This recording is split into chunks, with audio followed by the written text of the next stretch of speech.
News in just one reaction. This is the death of Yevgeny Prigozhin.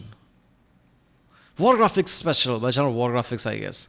Falling off a balcony would have been too obvious. So this is the guy from the militia group, Wagner Group, right? Wagner Group. Now, I heard of the news that Wagner Group is doing mutiny or whatever, going to Moscow, marching to Moscow.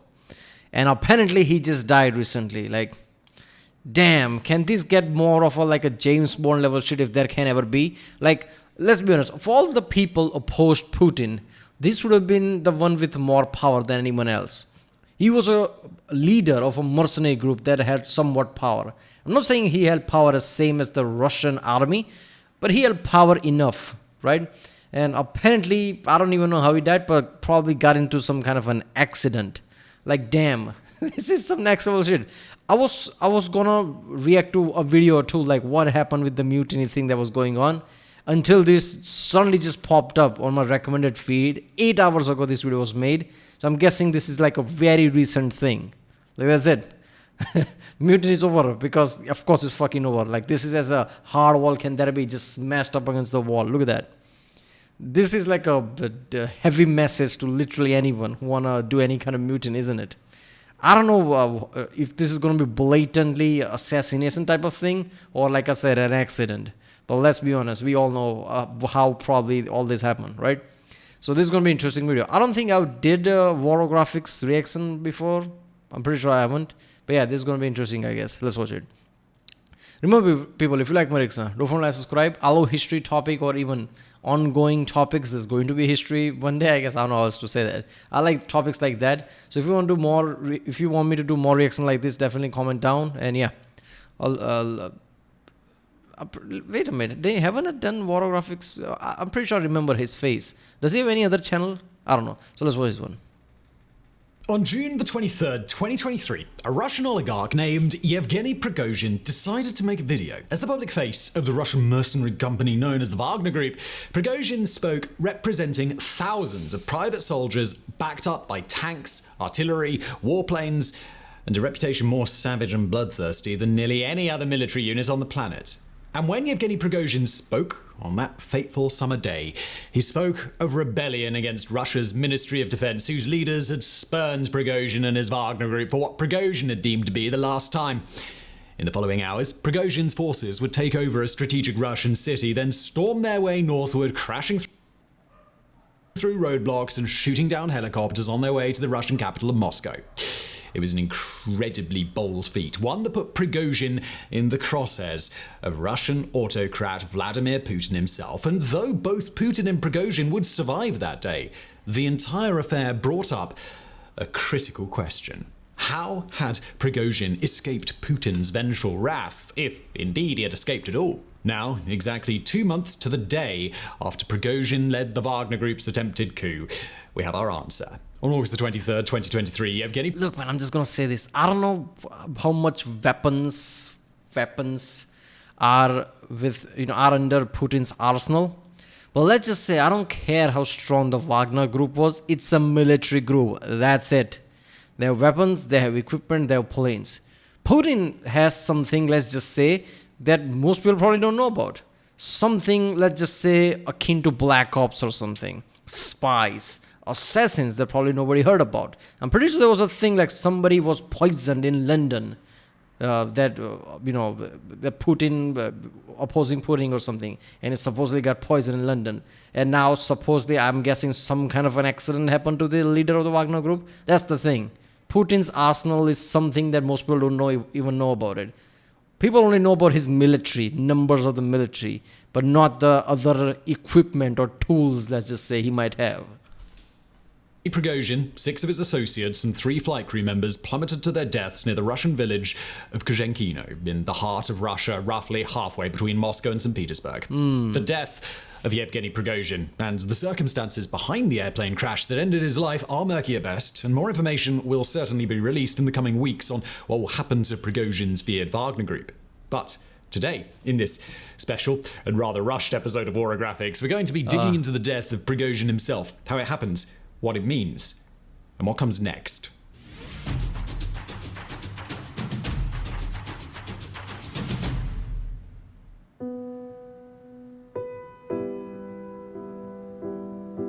Before we even begin to discuss an analysis of Prigozhin's demise, we first got to nail down precisely what happens, at least to the extent that it's possible to do so when trying to peer through the My veil eyebrows into gonna keep Vladimir go up. Putin's Russia. Let's be and we've got honest to throughout include a this video. disclaimer here that for now, like everybody else in the world, we can only report news based on the information coming out of Russia itself, a place where we hope is no surprise to you, state media is carefully and constantly tailored to present a version of events that is agreeable to Putin's regime. Naturally, we don't know what we don't know, and it's entirely likely that many of the big questions about this incident will actually just remain unanswered forever.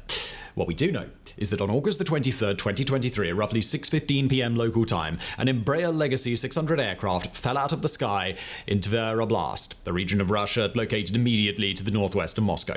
A twin-engine business jet produced by the Brazilian aerospace corporation Embraer, the Legacy 600 is a reliable jet with a nigh-on impeachable service record and zero history of the sort of incidents that would lead to this sort of crash. Holy shit. I mean, let's be honest, this happened in Russia. And any information, any news coming from Russia is going to be controlled by Russia. So Putin might as well just launched a missile at the plane. And later on people just say, oh, it was an accident. Who's going to confirm it? Who's going to check it? So this guy mutinied against Putin, just basically just walking around Russia like it's nothing, like it's all going to be fine. Like, what this guy thought's going to happen? That's just some fucked up shit. But this particular Legacy 600 was already well known before the crash. Identified by the call sign Romeo Alpha 02795, the jet is known to be Yevgeny Prigozhin's personal transport. So when news broke via Russia's state media that an Embraer aircraft had crashed, the most important question immediately became whether Prigozhin had been on board. Prior to the crash, the plane had been observed on global flight tracking websites as having left Moscow about half an hour earlier before climbing to a height of about 8,500 meters or 28,000 feet. But once the plane reached altitude, its data transmission suddenly ceased, possibly because its transponder had been disabled or possibly because the plane no longer existed. Critically, the transponder had sent no data to indicate that the plane had begun losing altitude. So no longer existed, as in blown up to the sky with a missile, anti-aircraft missile or something. I'm guessing that's what happened. Even if that happened, right, like they don't have to release the actual information. Oh, they just crashed. They could just say that. A fact that put the next piece of information into stark contrast. As depicted in a video posted by Echo FM to the social media app formerly known as Twitter, a plane believed to be Prigozhin's Embraer was spotted falling from the sky in what's called a flat spin, where the plane's fuselage basically stays level with the horizon, but the plane spins uncontrollably in a pattern that is exceptionally difficult to recover from. After the plane is seen falling out of the air nearby to an oddly shaped cloud that may signify an explosion, it disappears behind a greenhouse. A few moments later, the same video depicts a plume of black smoke rising from the ground in what is almost certainly the spot where Yevgeny Prigozhin met his end. Before long, Russian state media began to confirm that there had been bodies discovered at the crash site. Then I was about to say, like, videos probably captured by one of the Russian government guys, but then when he said, like, cloud could have been explosion, then why would they capture it? So I guess this video is captured by some of the person that was on the ground not knowing what's happening. It just happened to capture a smoke that might have been an explosion. That there had been 10 people. Yeah, I guess I can see Lemino's video coming in the future. On the flight, and then after that Yevgeny Prigozhin himself had been listed on the passenger manifest. Then the Wagner Group's Telegram channels began to claim that Prigozhin had been confirmed dead. Then, on-the-ground images and video began to circulate of the site where the plane crashed, including ones that depicted a wide patch of ground engulfed in flames. More news about the plane's condition emerged, including that its vertical stabilizer, its tail fin, seemed to be missing as it plummeted to Earth. Finally, the Russian Federal Air Transport Agency confirmed the news that the entire world had known was coming. Yevgeny Prigozhin had been on board that flight and was confirmed dead.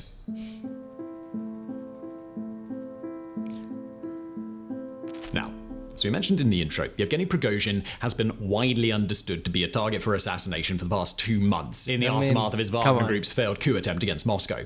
Now, here at Warographics, we actually did a similar special episode covering Wagner's march on the Russian capital when it happened, so do check that out if you'd like. I mean, why would you do a coup if you didn't think it through or you knew it was foolproof or not? You're gonna do a coup against Putin or Russia and just fail, and after failing, you're still in Russia just riding around. What do you think is gonna happen? Deep dive on it, but here we're just going to quickly recap the basics. Prior to June of 2023, Prigozhin and his Wagner Group had been longtime supporters of Vladimir Putin's regime, a private mercenary company made up mostly of volunteers. At least prior to the Russian invasion of Ukraine, the Wagner Group got their start helping Russia annex Crimea and then waging a low-grade insurgency in Ukraine's Donbass region from the mid-2010s all the way up until Russia's full-scale invasion. They also played a major role in Russia's intervention in Syria during the civil war there. Other Wagner units are dispatched around the world, particularly in Asia, Africa, and the South American country of Venezuela, where their job is to protect Russian interests from gold and diamond mines to allied military training programs to Russia-backed heads of state.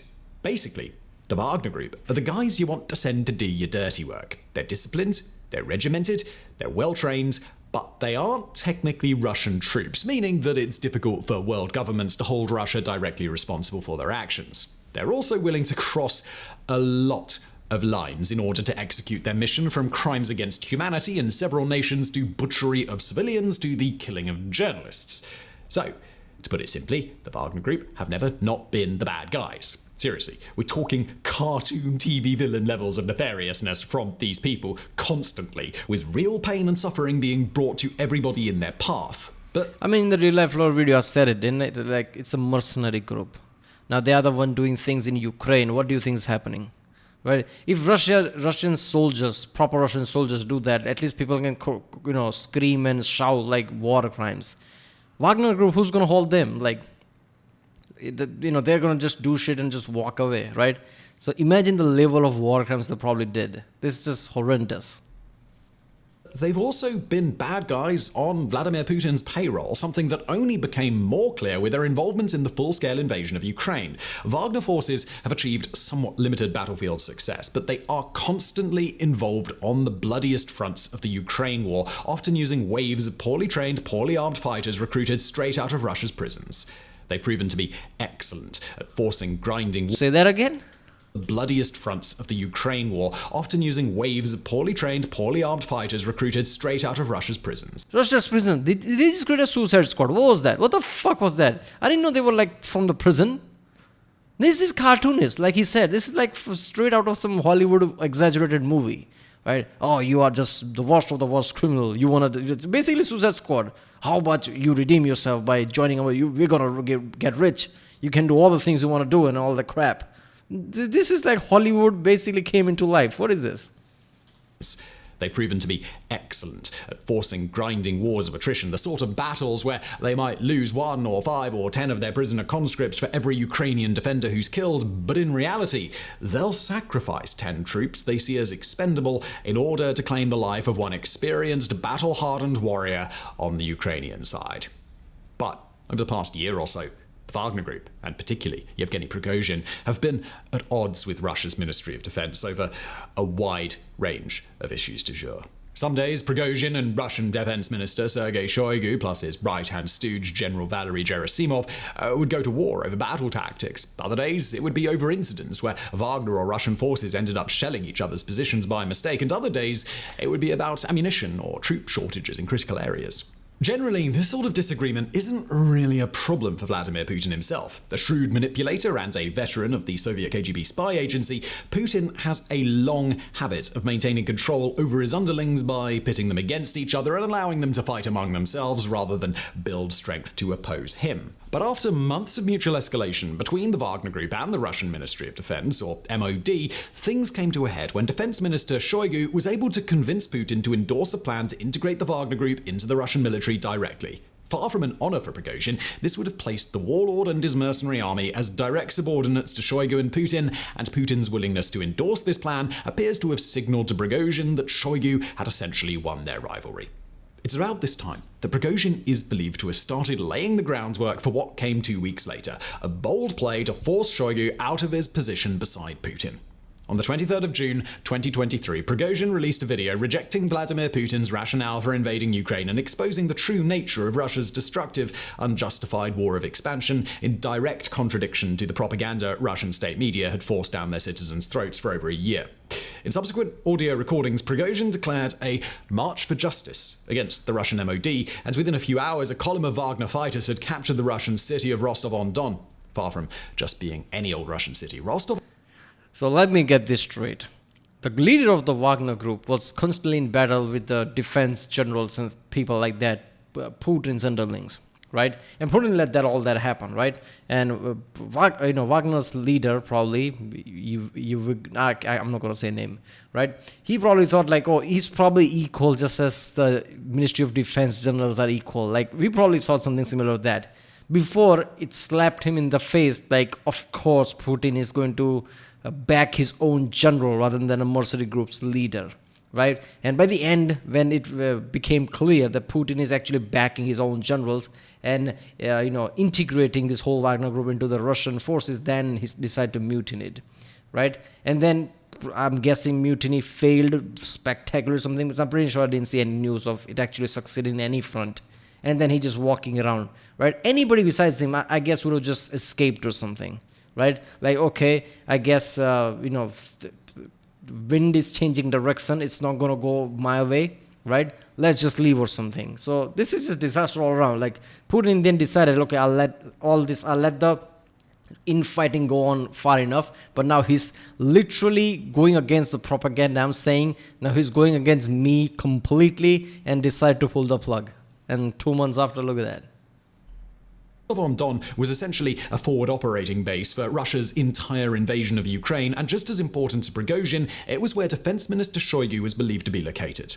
In what appears to have been a failed attempt to capture Shoigu, Wagner took the city, and in a striking show of apathy towards Vladimir Putin, neither the military forces within the city nor a separate nearby column of Chechen fighters loyal to Putin chose to engage Wagner forces. Once it became clear that senior MOD officials had escaped their grasp, a column of some 5,000 to 8,000 mercenaries began an advance northward toward Moscow. On their way, the convoy established a presence in towns along their route, smashed through roadblocks, and brought down multiple attack helicopters and a command and control plane, even launching missiles into the town of Voronezh. Moscow was forced to barricade itself, and Vladimir Putin, no longer sure that he wasn't Prigozhin's target, is believed to have fled the city, according to flight tracking data.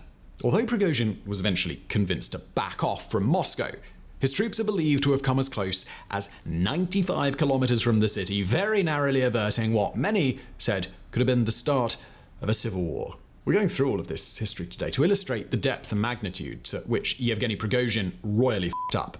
To put it simply, a person does not do that to Vladimir Putin's Russia and expect to walk away, no matter their justification seriously. And no matter what power they think that they have. I mean, seriously, you go all the way like 95 kilometers away from Moscow and trying to do full-fledged like mutiny, and you think you're gonna get away?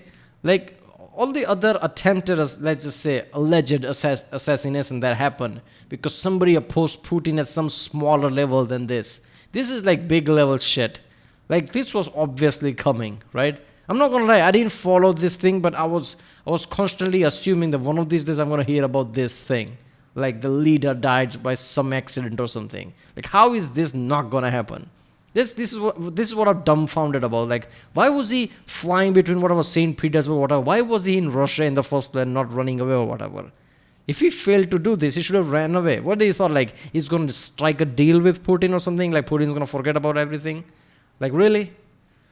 I mean, like he said, like there was a struggle between Ministry of Defense and leader of the Wagner Group, and then Putin decided to back up his own generals, obviously, right? And he decided to do mutiny, and at that point, Putin probably realized like he's attacking me directly, and like this is getting way too out of hand. And like I said, pull the plug then. And 2 months after, of course, this was going to happen. Anybody would have guessed this.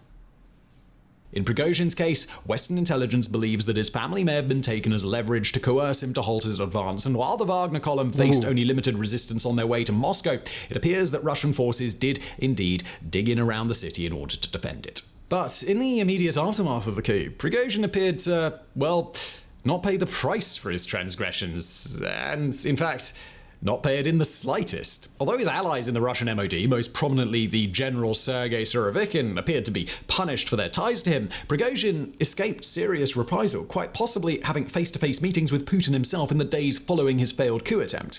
He and his Wagner Group fighters were sent to Belarus or given the choice to integrate into the Russian military, but not punished outright.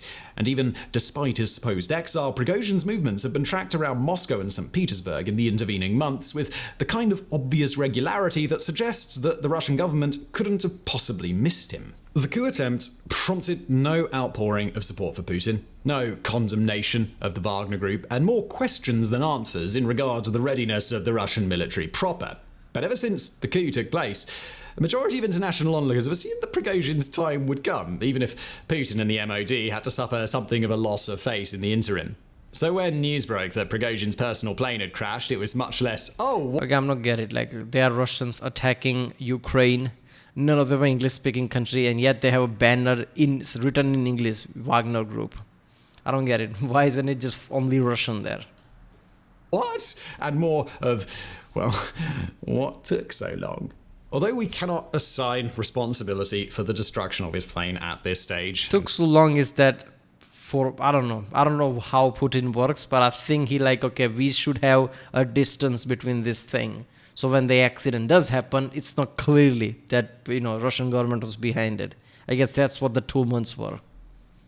Don't worry, we'll be digging into that thorny issue in just a moment. It's certainly not out of the ordinary for Putin's opponents to experience somewhat sketchy ends to their lives. Oligarch Pavel Antov found himself on the wrong side of a hotel window in India in December of 2022, shortly after he'd published and then deleted criticism of Putin's war in Ukraine. Another oligarch and war critic, Revil Maganov, also found himself on the wrong side of a window, although in his case that window was attached to a hospital in Moscow. Press Minister Mikhail Lesin ended up dead in Washington, D.C. in a hotel room in 2015, while Boris Nemtsov was shot in the back 4 times outside the Kremlin itself. Alexander Litvinenko, a former KGB agent, died of radiation poisoning 3 weeks after he drank a cup of tea laced with polonium-210. And these That's are the one I was just a talking few about, London in one. a long list of individuals who've met similar fates for far lesser transgressions than those of Yevgeny Prigozhin. Also on Prigozhin's doomed flight was a man named Dmitry Utkin, a figure long known to be the Wagner Group's battlefield commander, boasting a body adorned with Nazi tattoos and a reputation for butchery in combat and a willingness to commit any number of war crimes in service to the Wagner Group. It's Utkin who is often regarded as Wagner's true leader. His call sign, Wagner, is how the mercenary organization got its name, a tribute to one of Adolf Hitler's favorite classical composers. Following on with his status as Wagner's top man on the grounds, it may well have been Utkin who personally led the Wagner Group's advance on Moscow. Even if he didn't, it's exceptionally unlikely that an operation on the scale of Wagner's coup attempts would have gone down without his explicit approval, making him just as much of a target as Prigozhin was. Add to that the fact that Utkin had the technical and warfighting knowledge to do real damage to Russian and Ukrainian forces alike, and it's hardly a surprise that an assassination attempt against Prigozhin would have been timed to take out Utkin too. The other people on the plane, including 2 Wagner officers, the head of Wagner security and foreign logistics, and 2 of Prigozhin's personal bodyguards, would have been similarly unobjectionable targets for a Putin regime bent on revenge. Now, obviously, we don't want to be victim blaming here, but we would sincerely hope that it was neither a surprise to Prigozhin nor to Utkin that they might have ended up on a certain dictator. That's what I've been it's hardly victim blaming, just common sense. How did they didn't know? It's not victim blaming. Come on, it's just how did they didn't know? I've been saying that since the start of the video. Just hit list. Although Utkin might have been allowed to travel to Belarus, although Prigozhin may have been allowed to visit St. Petersburg and release public statements, it's not really been a question of whether either man would have a bit of pain and even an untimely demise in his future. The only question is how long that might have taken to go down.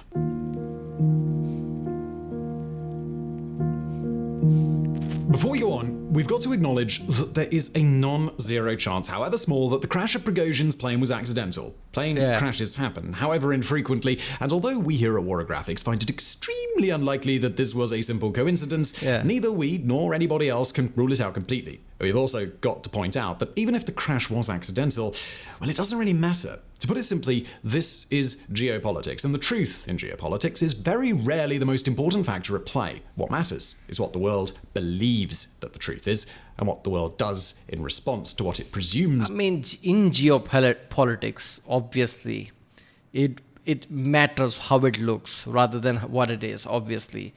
But that's not the only thing that matters, obviously. But in geopolitics, it matters. But there's a high chance, and especially when something like Russian government Putin's involved, what looks like on geopolitics based is probably true, right? What are the chances is accident? Let's be honest, right? We can never know that, and we'll probably never know that because there will never be information. But really, somebody who did coup against Putin had an accident of a plane that it has like no record of having some kind of accident like that 2 months after? Really? You ask a kid, like 4 or 5-year-old kid, and he'll probably tell you that, yeah, it's not an accident. Let's be honest. Lay out the facts and he'll tell you. So come on. To be true. And in a world where a Russian warlord who led a march on Moscow against a murderous dictator with a long history of organizing the deaths of his rivals plummets out of the sky into a fiery plane crash, well, it's as good as guaranteed that this incident will be treated as a brazen act of revenge by the Putin regime. Assuming Yeah, I that mean, there's like I don't know who said it, but there's a sign, like, how do you know if there's a bear in a cave? You can't go inside the cave, you'll die. Cave doesn't have any exits, right?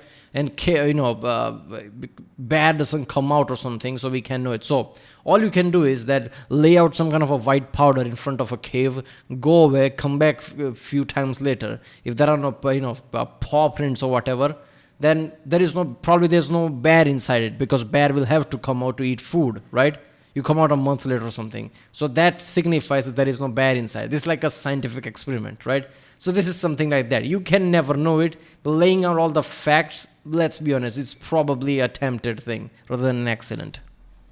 Crash was an assassination. The next question is, how did it happen? On the social media app Telegram, users of a Wagner-associated channel called Grey Zone claimed that the plane had been shot down by Russian air defenses, as evidenced by the testimony of nearby residents who claimed that there were 2 explosions prior to the crash and witnessed 2 vapor trails. Conspicuously, the video we mentioned earlier depicting the falling plane showed nothing in the way of vapor trails that would have come from a missile. As with everything about this incident, that doesn't mean that we can be completely sure that Russian surface-to-air missiles weren't used, but it certainly doesn't seem likely given the available evidence. That being said, it seems safe to say that something happened in the air before the crew lost control of their... How do you know about any evidence? It happened in Russia. Russia controls everything. Russian military, Russian people, Russian news will control what evidence is hidden, what evidence is shown. Like, how do you know anything at this point? Plane. According to flight tracking site FlightRadar24, new data analysed hours after the crash showed that the plane had stopped transmitting its positional time at 6:11 p.m. local time, but continued to transmit other data, including altitude, until 6:20 p.m. In the plane's last minute of flight, it climbed and dove several times, peaking at an altitude of 30,000 feet before pitching forward into a dive of 8,000 feet per minute. Then the plane's transponder went quiet for good. With those clues, we can at least glean some insight into what Prigozhin's final moments may have looked like and what his assassins might have done in order to kill him. According to CNN, aerospace analyst Miles O'Brien, interviewed after Prigozhin had been confirmed dead, multiple factors suggest that some sort of explosion was to blame. The missing vertical stabilizer, the spinning and trailed smoke as the plane fell to the ground, and the plane appearing to be on fire even before it impacted the ground. Whether that hit came from a bomb inside the aircraft or a missile is unclear, but the plane's climbs and dives prior to the explosion wouldn't make sense if the passengers had discovered a bomb on board. Taking into account the lack of trails that would indicate a surface-to-air missile, the next open question is whether Russian military planes, perhaps with their own transponders off, may have been in the area. After all, fighter jets could easily have been long gone by the time the falling plane was captured on video. But the final factor, the fact that the plane's transponder became partially blocked from transmitting data a full 9 minutes before the crash, would suggest that the plane entered an area where its communications were actively jammed. Put simply, it appears that Prigozhin and his plane flew into a trap. But whose trap was it?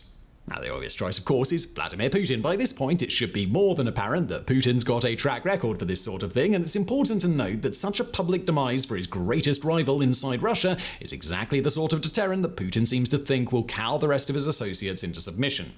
At the time of the crash, Putin was at a public event and was noted as appearing somewhat pleased with, we assume, the general way that his day was going, although we do need to qualify that this is pleased on the Putin scale, a man with about the same range of facial expressions as a Russian nesting doll. And in a potentially related piece of news, Russia had announced earlier the same day that a Prigozhin ally within the Russian MOD, General Sergei Surovikin, had been relieved of his duties as a military commander. Surovikin is believed to be under house arrest, but has not been seen in public or even confirmed alive since the day of Wagner's march on Moscow, an act that apparently Surovikin was given advance notice about. When adding Surovikin, or at least his job title, to the August 23rd body count, the day's events look eerily like a purge of the Russian military world. Of course, there's also the possibility that Ukraine might have been behind the assassination. The nation was due to mark its Independence Day 1 day after Prigozhin's plane was brought down, and between Ukraine's clearly demonstrated capacity for sabotage and its ability to sneak aerial drones into the nearby Russian capital city of Moscow, it's not inconceivable that Ukraine might have had the reach to take out Prigozhin themselves. Decapitating the I don't think so, right? If it was Ukraine, Russia would be saying that left and right, that Ukraine did this, Ukraine did this, Ukraine did this, wouldn't they? Like, I don't know. I mean, Ukraine can do that, but I guess, like, this is like a tool that they can use, isn't it? Like, they could basically, contact the Wagner Group's leader and try to do another coup or something. Like, they can use this more because coup already happened, right? Now, I don't know. If Putin and, leader of Wagner Group come to some kind of understanding and Wagner Group was going back to Ukraine to do more attacks, then I can see Ukraine attacking. But at that point, wouldn't the Putin would say, like, this is Ukraine's attack or something, that Ukraine attacked this plane or something? I don't know. They would say something like that. Group will never not be a good thing for Ukraine, especially after the countless war crimes Wagner has committed on Ukrainian soil. Now, we do have to stress here that Ukraine is far less able to exert this sort of lethal influence inside Russia than, well, Russia, but it's far from an impossibility. And thirdly, there's the possibility that whatever assassination did take place was carried out by the Russian MOD directly, either with Putin's tacit approval but minimal involvement, or of the MOD's own volition. Defense Minister Shoigu and General Valery Gerasimov have both demonstrated that they would be more than happy to see Prigozhin meet an unfortunate end, and now, with Prigozhin out of play as a military actor, Putin needs his MOD leaders as much as they need him. It's not out of the question that that level of influence might have given the Russian MOD the expendable political capital they would need to carry out that sort of operation and get away with it, especially considering that even if Putin were to be ideologically opposed for some reason, a dead Yevgeny Prigozhin does still serve his interests nonetheless. Around the world, the news has been met largely with nonchalant acceptance, seen as much more an internal Russian matter than anything world leaders would really have to weigh in on. American President Joe Biden said of Prigozhin's death, "I don't know for a fact what happens, but I'm not surprised. There's not much that happens in Russia that Putin's not behind." Said Ukrainian presidential aide Mikhailo Podolyak, Putin was waiting for the moment. It is also obvious that Prigozhin signed a special death warrant for himself the moment he believed in Lukashenko's bizarre guarantees and Putin's equally absurd word of honor. Or take the words of Polish Foreign Minister Zbigniew Rau, quote, "It so happens..." Lukashenko's guarantee, I mean, come on. There's no way in hell Lukashenko's doing anything that Putin doesn't want. Come on. That's just like, this is the words at this point. That political opponents whom Vladimir Putin considers a threat to his power do not die naturally. What can we say? Right on. I mean, yeah, come on. Well, the end of Yevgeny Prigozhin and Dmitry Yukin might be the end of the Wagner Group itself, at least in the long arc of history. I mean, but it'll take some time. Like he said, like the group leader, the guy who's talking about, and the other guy who's like kind of technically the leader because he has more credibility on military-wise, both are dead. So at this point, like, yeah, it's, the group is gone. Either they'll be integrated into the military itself, or I don't know, probably go rogue or something. Who the fuck knows? To get to that long arc, and in the intervening weeks and months, Wagner is an issue that Russia will have to deal with sooner rather than later. At present, most remaining Wagner fighters are stationed in Russia's neighbouring country of Belarus, while handfuls are dispatched around the world in small or mid-sized units for all sorts of work that we mentioned earlier on. Protecting diamond mines, bodyguarding foreign leaders, committing the wholesale slaughter of civilians, that sort of thing. According to former CIA Director Leon Panetta, the Russian MOD may attempt to take over the Wagner Group directly, incorporating its fighters into the proper Russian military rather than let the group keep operating with a level of autonomy. What that means for the interests Wagner protects around the world is unclear. After all, a big part of the reason the Wagner Group protects them is because the Russian government would rather not take responsibility for what is generally seen as nefarious and subversive acts. But there's also no indicator, and certainly no reason to believe that the Wagner Group will take this lying down. Although Utkin and Prigozhin were both spiritual leaders to the mercenary group, and Utkin was also a very real tactical and strategic leader, they're nowhere near the only people involved in the Wagner Group who are capable of calling the shots. Immediately after Prigozhin was confirmed dead, sources in Belarus indicated that Wagner convoys were headed en masse to the Russian border, despite the work of Belarusian special operators attempting to get in their way.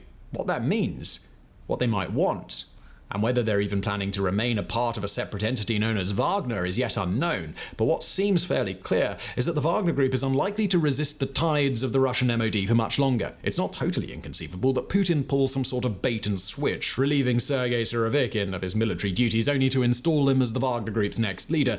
But to call such an outcome unlikely would be an understatement. Unfortunately for the people of Ukraine, it's unlikely that Prigozhin's death will have any meaningful impact on Russia's war effort as a whole. Although the Wagner Group has been an instrumental part of battles like the one that took place in and around the town of Bakhmut, they've already been pushed out of Ukraine following Prigozhin's attempt on Moscow, meaning that the Russian war effort as it exists right now is not reliant on Wagner fighters. If anything, Prigozhin's and Ukhin's deaths may disabuse some Wagner fighters from their faith in their mercenary organization and incentivize them to join the fold alongside Russia's soldiers.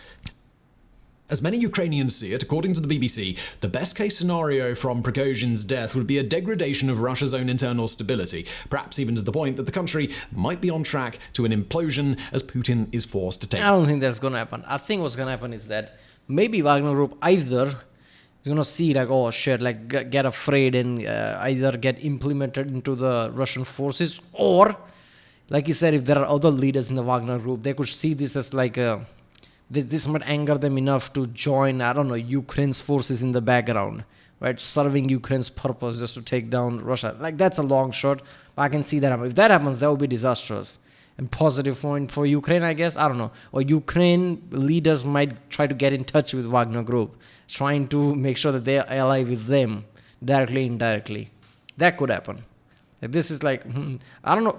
I think most likely outcome is that they just back off and either stay as a group or get integrated into Russian forces. I think that's more likely.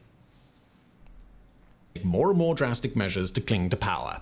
And lastly, there's the question of what all this means for Vladimir Putin, who still sits as the grand puppet master behind all things in Russia. In the short term, this play appears to strengthen Putin's position. It is a bold, unmistakable statement that he holds absolute power in Russia and that his authority is not to be f***ed with by any person under any circumstance. Yeah, that's the big It's message. easy to underestimate the importance of a basic scare tactic in world politics, but sometimes there's simply nothing like it. And now Putin can face his elites with a simple reality. It will cost them far less and be far less Scare tactic is not just some tool or sometime, it's the ultimate tool if it works. That's the thing. You need all the tactics because you can't use the scare tactics in the first place. Otherwise, at global politics, if you have the strength to basically strong arm anything and show force, that would be the ultimate tool, right? I guess it depends if you want to come out as moral or not. But if you just want to shown as iron-fisted, then I guess the strength, if you can pull it off, is the biggest tool you can use. And if you can use that, that will be like showing everybody to back off. Like, look at who I am, look at what I can do. And so this is probably will solidified Putin as like a still iron-fisted leader to not have any kind of coup in the future. Like, nobody's gonna lift a finger against him now in the Russian government or any in the chain of command after this. Dangerous to them personally to simply go along with the expectations and confines that Putin sets out. But at the same time, there's the opposite reality, that such brazen acts of violence by Putin, if indeed he is responsible for the death of Prigozhin, are the acts of a desperate man who's running out of options. Oh, As really? political scientist Brian Klaas put it in a piece for The Atlantic, this tends to create two sorts of problems for a dictator in Putin's position. With his trusted elites realizing that they must not be so trusted and might not be so immune from their dictator's whims, it's likely that a culture of mistrust and paranoia will begin to take off. And in Russia's case, I don't think so. See, he didn't remove any general or something. He removed a mercenary group's leader. That is not as the same as the Russian military itself. So all this shows is that like Putin had someone went way out of hand and Putin dealt with it. Like, I don't see this as a desperate move at all. I see this as an iron fist move, and I don't see any of the military chain of command getting panicked over this, because he didn't remove somebody from Russian's military angle. No, he did that to a mercenary group, so it's different. And I don't see this as the panicky movement type of thing, right? Putin's history is that, like, people oppose Putin, let's just say they face accidents. So this is the same as that. If anything, this shows that Putin is the same as he was before. He's not getting weaker, right? that sort of culture wasn't unheard of anyway. In that sort of environment, more and more of those elites will begin to do the maths on whether it's worth continuing to back Putin, or whether they've entered into a situation where either the dictator or they will survive to see the following year. Add to that the higher likelihood that Russian officials will want to avoid Prigozhin's mistakes, most prominently being open and honest about the truth of Russia's invasion in Ukraine. Lose that honesty, and Putin becomes far more prone to unforced errors, which for a guy who thought he'd take over Ukraine in a span of a few days really isn't a thing that you'd want to happen more frequently than it already does. Every political action has a cost, and for Vladimir Putin, it may well be that the cost of assassinating Prigozhin is worth bearing. But it goes to show the rate at which once trusted allies of the Russian president are now turning into enemies, cannon fodder, exiles, dissidents, and in the case of Prigozhin and Utkin, corpses. Suffer those sorts of costs for long, and Putin's war in Ukraine will become well and truly unwinnable. Suffer the costs for long enough, and Putin will one day find himself without allies to call upon the next time somebody decides. Yeah, see, I don't know about these last points, all right? Like I said, first of all, I think we are putting way too much thinking into how Putin thinks. But if you really think about from Putin's position, somebody who's like the leader for multiple decades, who has the last word, right? Who is the ultimate power there. And if you follow the action, I don't think Putin puts that much thought into things like that. Somebody opposed him, tried to do literal damage, and he got rid of them. That's it. That's point blank. This shows the message like Putin is iron-fisted. That's it. I don't think there's any more thought Putin put behind any of this, right? I don't think he thought about anything more than that. And I don't think anybody will think anything more than that. Like somebody opposed Putin, Putin got rid of him because that's what he does, accident-wise or whatever. And I don't think any generals are going to start to get, nervousness or whatever, because anybody could have predicted. People knew this 10 years ago. Like what happens if somebody mutinied against Putin? This is going to happen. So this is not something out of character that people didn't know that and now suddenly they are going to panic and change positions or whatever. So yeah. But yeah, this is probably going to put Putin's whole position as iron-fisted still there. People had this question like, what is Putin thinking after this, where he thought that invasion is going to just last few days and it's not, and now is he winging it? Is he mistaken there? Like, is he getting weaker? No, he's not. He's like still iron-fisted, right? His position is still there. This is what it's going to submit it, right? So yeah. But there you go. Is it accident? Is it not? Let's be honest. Like it's never going to come out, but let's be honest, it's not accident, right? 2 months after mutiny, really, it can't be an accident. And I think he waited 2 months, so it's not that obvious. Yeah. Alright, well, that was the death of Yevgeny Prigozhin by the channel Warographics. If you like my reaction, don't forget to subscribe. And yeah, I'll see you next time.